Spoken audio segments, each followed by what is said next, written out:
Bonjour à tous. On est là ce matin à un lieu qui est symbolique puisqu'on est dans un café et ce café malheureusement a fait l'objet d'un braquage hier. C'est aussi pour moi l'occasion de mettre en avant un des points importants de ma campagne et de nos actions. Je vais vous présenter très rapidement à la fois des personnes qui vont être sur ma liste et qui vont m'accompagner pour les prochaines élections, mais également le programme, alors le pré-programme que nous sortons aujourd'hui, puisque nous sommes un peu moins maintenant, un peu plus d'un mois du premier tour des élections municipales, et c'est le bon moment pour que les Lexoviens et les Lexoviennes puissent connaître nos 6 priorités. La première, bien évidemment, et on le voit bien dans l'enjeu de cette campagne, c'est l'attractivité du centre-ville. L'attractivité commerciale, mais également tout l'aménagement du centre-ville. La question des parking qui revient sans cesse, la question de la sécurité, de la propreté, de la dynamisation du commerce de centre-ville, où nous ferons des propositions concrètes, avec notamment la création aussi d'un parking couvert dans l'hypercentre avec le garage Joncar, et aussi, qui est un des grands enjeux de cette campagne, la création sur place d'une halle couverte qui permette à la fois de dynamiser le marché, mais aussi de créer des animations toute la semaine. Ça peut être des thés dansants, ça peut être des expositions, des concerts, des brocantes. Donc c'est vraiment un élément structurant pour l'animation de la ville dans les années à venir. Il y aura un travail aussi sur la place Mitterrand que nous souhaitons voir vivre davantage avec l'implantation d'un café, d'un kiosque qui permettent de ramener de la vie sur cette place et de tourner autour. Les problématiques de circulation devront être revues. Donc vraiment un enjeu important pour nous sur le centre-ville et son attractivité. Nous sommes contre le projet de centre commercial Ellipse et si nous sommes élus, nous nous battrons jusqu'au bout pour empêcher sa création. Le deuxième point, qui est un point essentiel pour nous, c'est la santé. La santé, j'en ai déjà beaucoup parlé, avec le pôle de santé qui va ouvrir boulevard Sainte-Anne d'ici 18 mois, et puis dès avant l'été, le pôle de santé qui s'ouvrira à Hauteville. Le troisième élément, mais parallèlement d'ailleurs, j'allais dire sur la santé, l'équipe qui m'accompagne aura un regard particulier sur la problématique du handicap et de l'accessibilité. Cette ville n'est pas facile pour les personnes handicapées. Donc nous allons avoir un vrai travail sur les aménagements, sur les animations pour les personnes handicapées à Lisieux. Nous ferons des propositions concrètes, vous les aurez dans quelques jours, pour aider et faciliter la vie des personnes handicapées au quotidien. Le troisième, c'est la sécurité. La sécurité est un des grands enjeux de cette campagne parce que on le voit bien, même si les caméras ont apporté un petit peu ont rassuré les personnes, malgré tout, beaucoup d'incivilité, beaucoup de vols, beaucoup de dégradation des biens des voitures, vraiment des gens qui se font agresser. Et donc l'enjeu pour nous, c'est la création d'une police municipale. Alors, c'est pas une police municipale au départ de rien, mais c'est la transformation de nos agents, de nos pervenches actuels en police municipale avec une évolution, une formation sur 6 mois. Il y a une école de la police municipale qui existe et à l'issue de ces formations de 6 mois, nous aurons la chance d'avoir des officiers de police municipale qui pourront avoir un vrai travail de prévention et non pas seulement de la répression comme c'est le cas aujourd'hui. Nous voulons instaurer une heure gratuite dans le centre-ville pour refaire revenir les clients et donc arrêter la verbalisation systématique. Nous voulons que les policiers municipaux puissent intervenir sur le quotidien des habitants.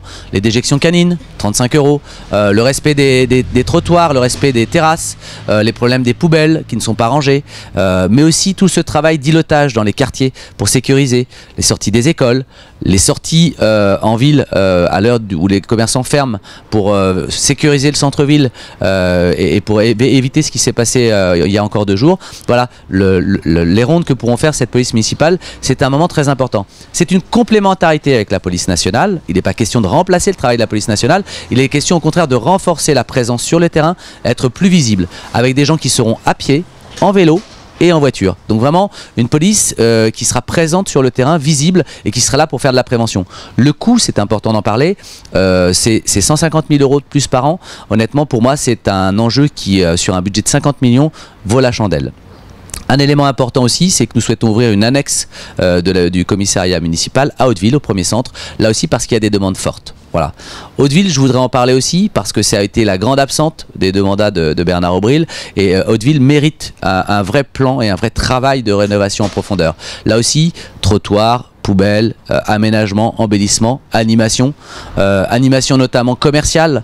Je suis favorable à la création d'une halle couverte, une petite halle face au premier centre commercial pour permettre la redynamisation dynamisation des marchés, et puis tout ce travail sur les animations qui manquent terriblement sur Hauteville, où les gens ont vraiment l'impression de s'ennuyer. Donc un travail en profondeur, et nous aurons dans notre liste, une fois que nous serons élus, un adjoint, ou plutôt une adjointe qui aura la responsabilité d'Hauteville et qui sera la porte d'entrée pour toutes ces problématiques. Donc un renforcement des moyens publics avec le commissariat, avec l'extension des horaires de la mairie annexe, et puis la présence bien sûr renforcée des médecins. Donc on voit qu'il y a à la fois un travail sur le public, mais aussi sur toutes les animations autour.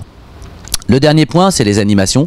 J'en parlais justement. Lisieux est une ville où on s'ennuie, quels que soient les âges. Et donc nous avons un vrai travail à faire sur l'animation de cette ville. Nous sommes favorables parce que c'est le grand oublié de cette campagne au cinéma multiplex. Mais contrairement au maire sortant qui veut toujours l'implanter place de la République, nous souhaitons faire un pôle culturel et d'animation qui prendra place le jour où le garage Ford partira, parce qu'il y a probablement un moment où il montera avec les autres garages en périphérie. Et bien là, nous avons un espace immense. Nous sommes propriétaires déjà d'Agrial. Il y a d'autres bâtiments à côté. Et là, on a un espace immense qui va pouvoir permettre d'accueillir à la fois une salle de spectacle, non pas un mini-zénith, nous n'en avons pas les moyens, mais une salle de spectacle un peu comme la Loco, 600 places assises, qui permet d'avoir des animations toutes les semaines.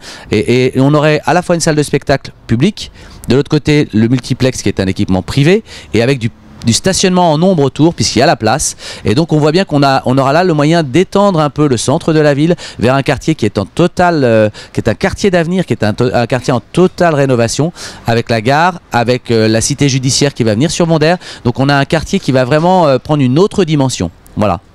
Alors tout ça, nous voulons le faire avec une logique aussi, favoriser l'emploi et baisser les impôts à Lisieux. Donc notre engagement, c'est 1% de moins par an pendant toute la durée du mandat. 1% par an, c'est quoi? C'est 100 000 € par an sur 11 millions de recettes fiscales.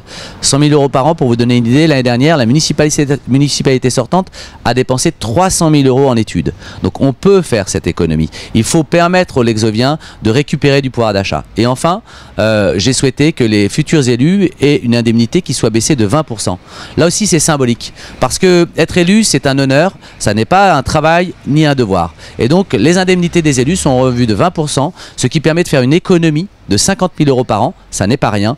Et cet argent, nous la consacrerons aux associations caritatives et qui travaillent dans le domaine de l'insertion, car elles ont besoin de cet argent, malheureusement parce que la ville a beaucoup de personnes qui sont en situation de précarité et elles ont besoin d'être aidées et accompagnées. Voilà. Donc un pré-programme avec un certain nombre de grandes orientations, une présentation de la liste qui aura lieu lundi 17 à 19 h à l'espace Victor Hugo, et dans les prochains jours nous déclinerons nos engagements avec un certain nombre de points précis et chiffrés pour que les Lexoviennes et les Lexoviens aient le choix en conscience de faire le choix d'une nouvelle liste pour un Lisieux en mieux.